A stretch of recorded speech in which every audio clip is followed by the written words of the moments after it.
On peut se réveiller sans épreuve? Je ne pense pas. Parce que l'épreuve est le seul chemin en fait qu'on doit emprunter pour faire un choix. Pas pour aboutir à quelque chose, mais pour faire un choix. Tout part de l'épreuve. Alors, si on choisissait avant, est-ce que tu penses qu'on pourrait éviter l'épreuve? L'épreuve fait partie de la vie et de nous. Donc on ne peut pas choisir l'épreuve. Sans épreuve, il n'y a pas de nous, il n'y a pas de vie, il n'y a pas d'existence. Donc, exister, c'est être éprouvé? C'est ça. Et être éprouvé, c'est apprendre à se connaître. Apprendre à se connaître jusqu'où? Il n'y a pas de fin. Nous sommes dans cette vie, on est de passage, comme voilà, enfin ce que je crois, c'est qu'on prend la vie par un bout et on la laisse par un autre bout. Enfin, de bout à bout, on la traverse en fait. Donc la vie, elle est là, elle existe en fait. Et nous, au milieu, on passe et le chemin pour passer cette vie et de nous découvrir, c'est l'épreuve.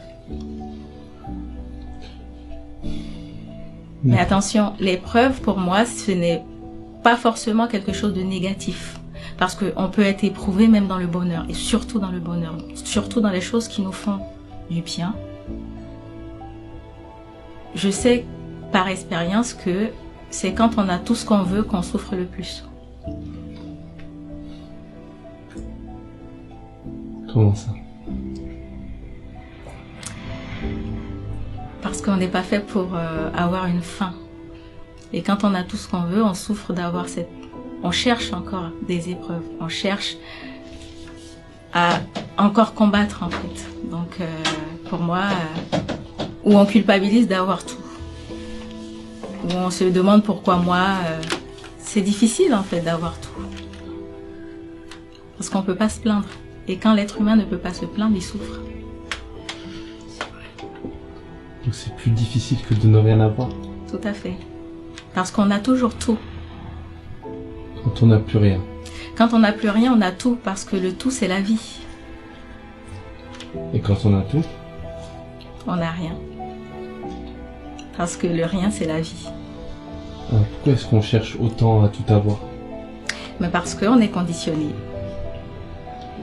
Ça dépend de ce qu'on nous a inculqué, nos croyances, nos pensées, notre ego. On pense qu'on doit avoir certaines choses parce que d'autres le pensent avant nous et d'autres, on leur a encore inculqué qu'il faut avoir ça.